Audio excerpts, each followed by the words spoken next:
yeah, Jamie's so easy. I said, I just put her in the truck, I ask her a question, and she just talks.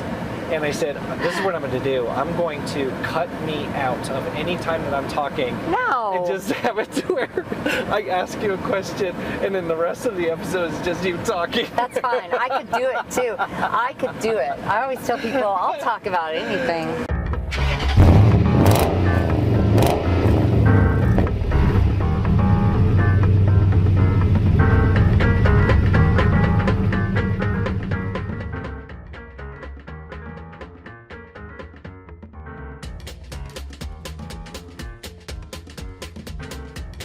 Jamie Church has become a staple on Ken's Think Tank, just as she's a staple in our community.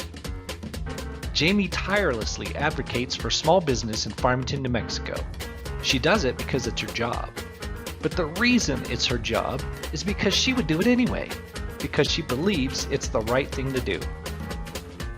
I joke with Jamie that she talks a lot on the show. I sit her in the truck, ask her a question, and let her talk.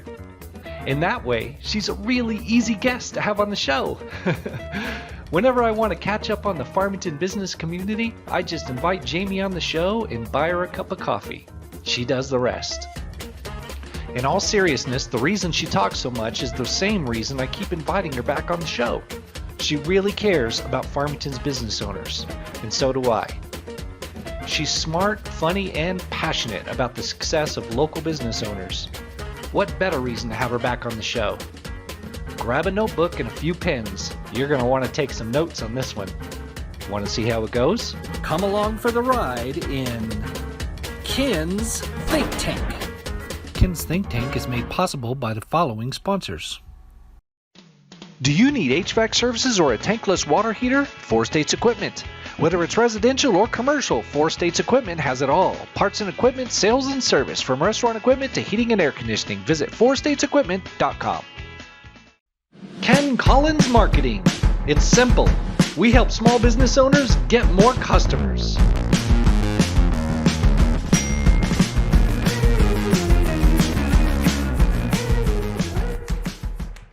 Show our sponsors some love.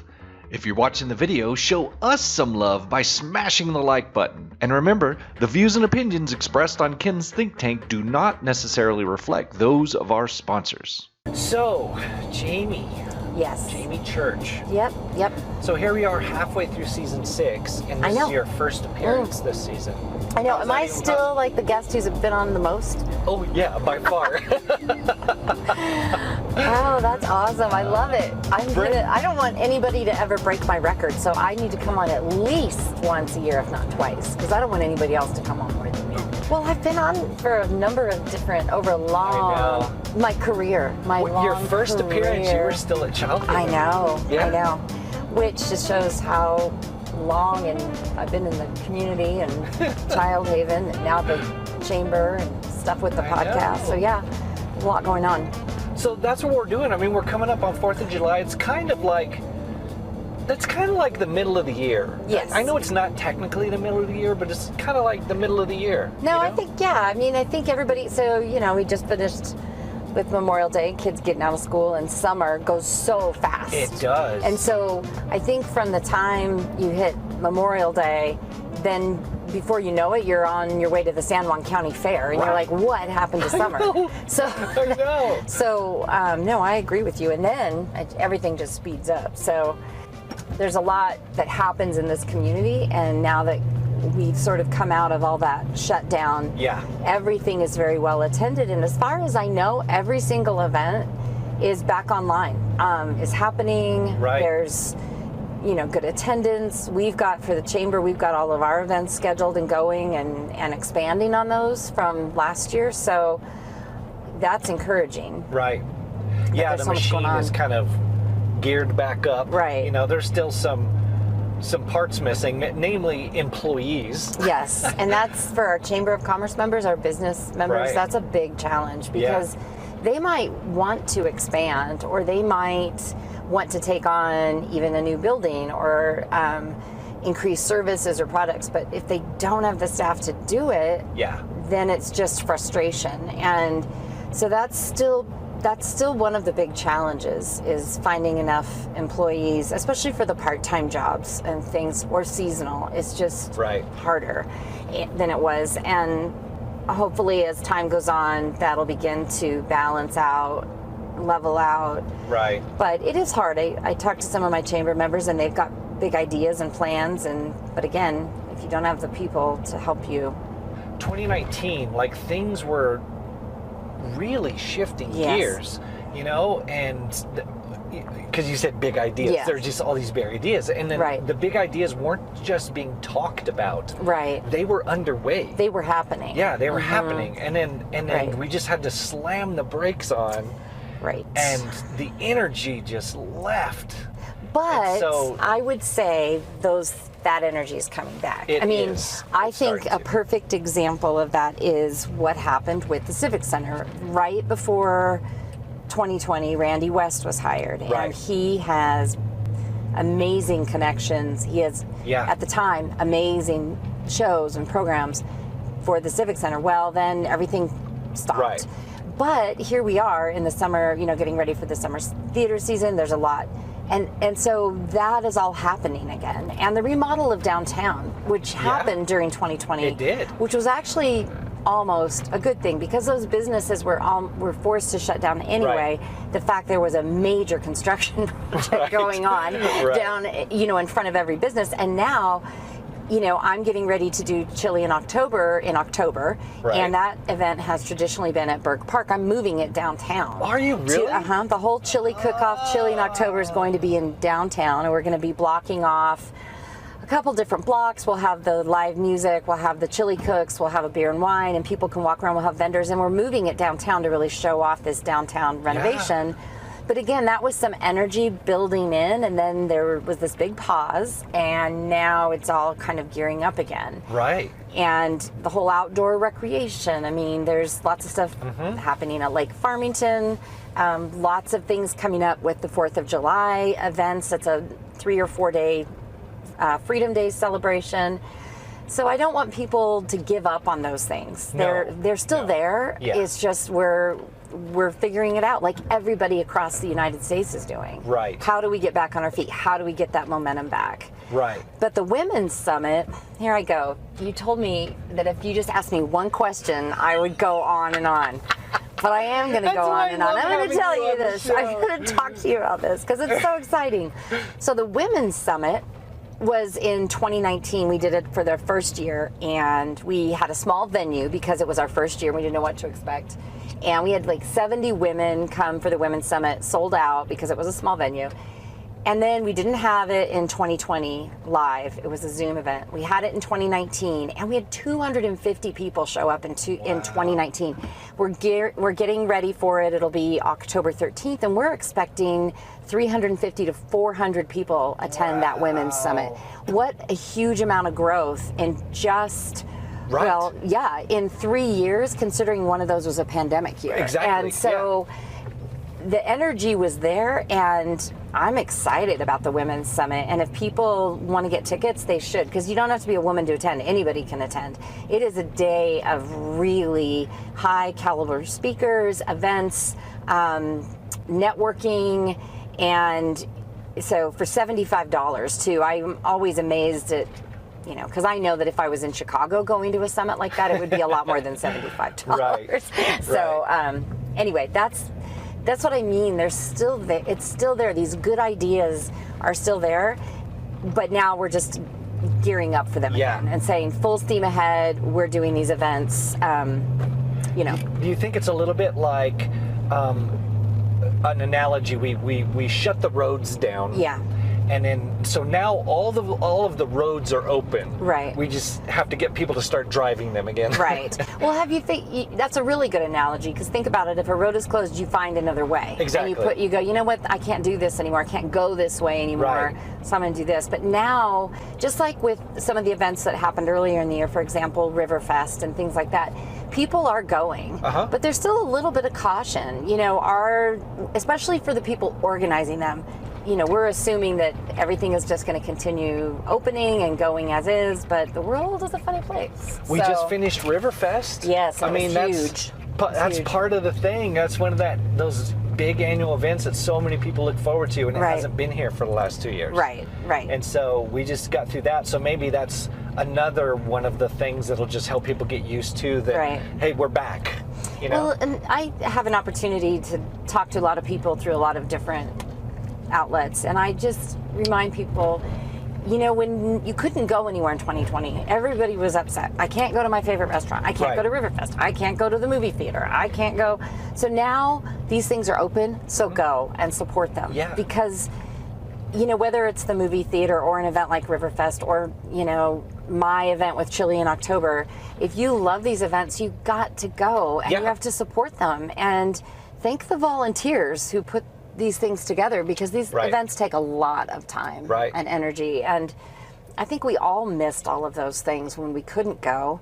Yeah, it's been a weird time, but as far as the chamber goes and the events that I'm involved in, they've all, you know, lots of enthusiasm. Membership is up. We still have our coffees every month. We do our networking, you know, our business after hours. We're back to our in-person lunch and learns, which we're basically completely offline for 2 years. So we're back to lunch and learns, which are just a once a month brown bag free kind of business builder. We get speakers in that have information that would be applicable to anybody who has a business, try to make it really interesting, good networking time. So we're back to having those, and so that's, you know, those are really good to get those things back online, because those are some of those chamber benefits that we weren't doing, and I really struggled for 2020 and half of 2021 figuring out, gosh, what do we do for our chamber members to help them feel engaged and connected to what we're doing? And so, you know, we did some things while we were shut down, and I think we did a really good job actually of transitioning during that time. But it is really nice to be able to have events and not have to have you know, like the limit.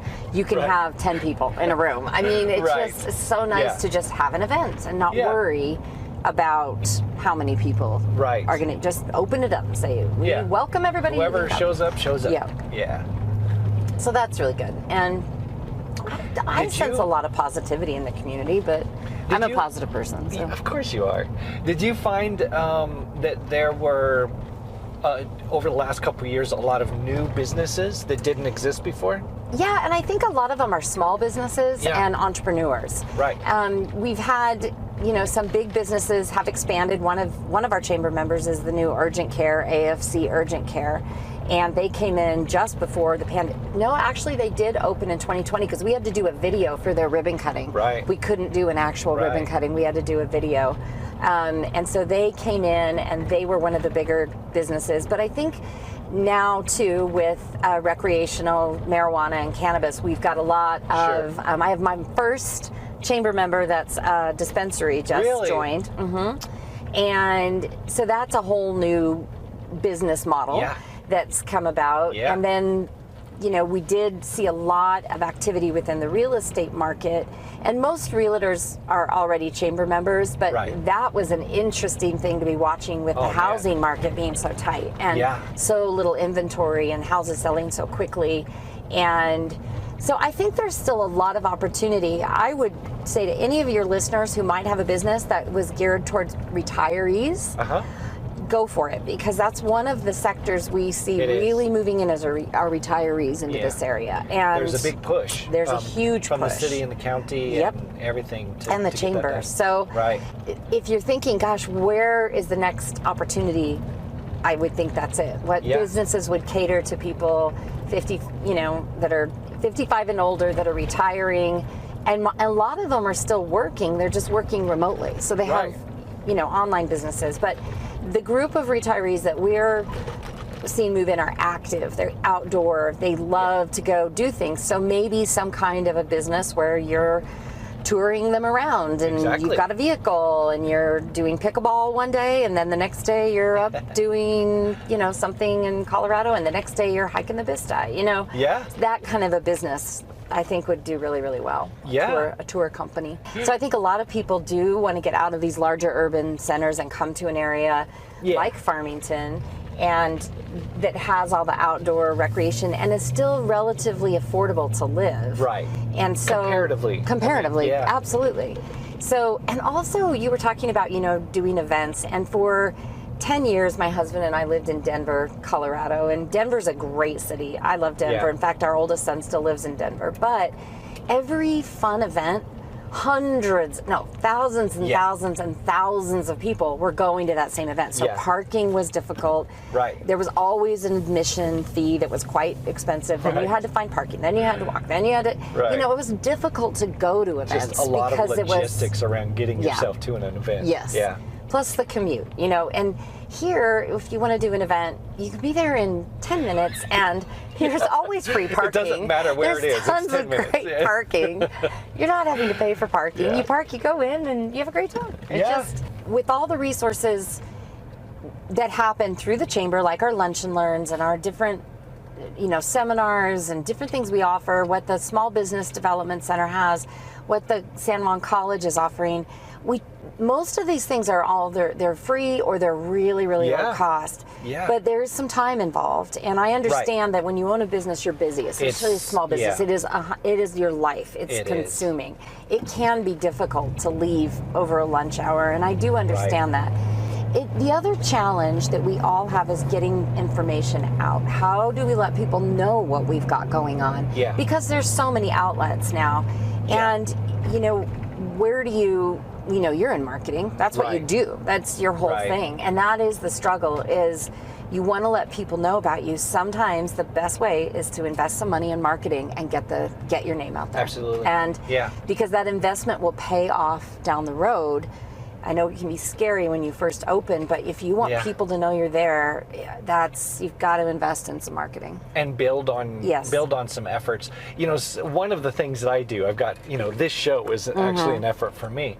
One of the things I do is I manage what I'm sending out especially when it's around holidays and big events and things like that, because I know my message is going to be drowned. Right. It's just going to drown and die because of Halloween or 4th of July or Christmas or whatever. So I just kind of time those things so that I'm not just one of the million voices. Yep. I want to be one of the couple of hundred voices. Well, we try to be strategic with our marketing through the chamber in that same way, and we have events that go on all year long, and so I really have to think about, if I'm going to market, if I'm going to put out information, for example, on the Women's Summit, I'm not going to waste marketing dollars, whether it's through social media or whatever, like you said, right before some other big event where nobody's going to be paying attention to it.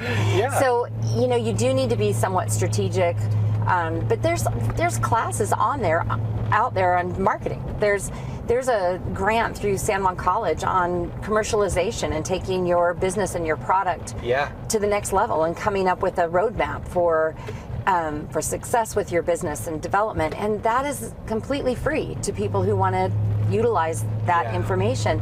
But sometimes just having a very simple marketing plan helps you understand, like you said, being strategic with it. Where do you spend your money? Should you spend? Where do you put your advertising dollars? Where do you put your marketing dollars? And there are a lot of choices nowadays. Everything from podcasts, which we've talked about before, to social media, to hiring a marketing consultant who has expertise in that. Do you go with the newspaper? Do you advertise on the radio? I mean, there's a lot of choices. And so I can understand for a small business owner, it can seem overwhelming. And certainly you don't want to do all of them. I think when you're just starting out, you do need to be careful and strategic and figure out what your goals are. And that's where having a business plan and knowing your customer base. Yes. Who's your customer? Right. And how do you reach that customer? So, I don't know, it's challenging. And the cool thing about all of those things that you just said is a place like the Small Business Development Center, which is completely free, will help you figure all that out. Right. Because that's a daunting task. Yes. All those things that you're saying, you're like, oh my God, I have to figure all of that out? Right. I don't even know where to start. Right. You start there. Plus, I'm trying to, if you're trying to get any capital funding for your business, or you're trying to get a product developed. So we do coffees every month. They're called our Focus on Farmington coffees. They're free. Right. We have a Facebook page that people can follow to find out where they are. But we had one earlier this year at my office at the Chamber, which is located in the Quality Center for Business at San Juan College, and we did tours of the Makerspace, the Big Idea Makerspace. Yeah. What an amazing resource that is. You do not have to be a college student to utilize the Makerspace. There is a membership. A membership, and it varies. But for any individual could have a membership to that. They have all this equipment. They have a laser cutter. They have an engraver. They have 3D printers. They have sewing machines. They have leather. CNC. You can go in there and they will help you. They'll teach you how to use these machines. You can make a product, and then you can, develop a prototype. I mean, what a great resource. So, and it's right here in our community of, 45,000, right here in Farmington, we have this resource. Yeah, I think they even have like sewing machines. They do. They have. So I have this idea of something I want to do. I've always got like so many ideas, and I never do any of them because I get too scattered, and I need to focus in. Yeah. But I have an idea of something I want to make, and I'm going to get a membership. Right. I'm going to take my prototype in there. I'm going to talk to Antoinette, who is one of the instructors there who helps run the Big Idea, and say, hey, help me with this. And she will do this fantastic job of helping you develop this or make this. And it's right here. What a great resource. Part of what happens in a maker community as well is when you go in there, not only the people that are kind of running the place and managing the place, but the other makers that are in there, they're so geeky with that stuff. Yes. And they just love to geek out. Like, I don't know how to do this. And they're like, oh, dude, check this out. Yeah. Do this. So cool. And you just learn so much from each other, So if you're, if there's somebody out there who's like, I've got this great idea, but I don't have a 3D printer, or I don't have a sewing machine, or I don't have a vinyl cutter, whatever, check out the Makerspace, because the equipment is there, and they, you can develop that product and then take it to market. And the worst thing is when you've had an amazing idea and then you see 6 months later somebody's out there making $1 million doing it. And I've said that so many times. I had that idea. Right? Why didn't I do that? I know. Why didn't I do that? I know. So.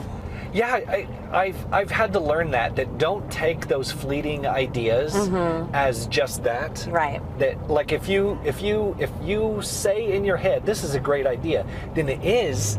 And if then it becomes a decision. Either someone else is eventually going to do this, or I'm going to be the one to do it and invest in it. And I think there's a challenge in figuring out, like, what's the next thing? Had I known about Zoom, obviously, 5 years ago, I would have invested in it. I didn't know what it was. I mean, I'd heard about it. I knew about, but wow, didn't we all start using it in 2020? And we're still using it because we realized how convenient it is, how you can have everybody that's across the country be in the same meeting at the same time, connect with friends and family. So what is the next thing? I don't know. I've got it. You do? I have it, yeah. What is that? Are you going to say? I'm going to put googly eyes on rocks and sell it to people. As a pet? Yeah, as a pet. As a pet? What a great idea. It's a great idea, isn't it? Oh, that's a great idea. Yeah. Oh, I love it. Pet rocks. You're going to make $1 million. $1 million. Anyway, what else did you want to talk about? Ken's Think Tank is made possible with help from these fine sponsors: Basin Home Health and Hospice,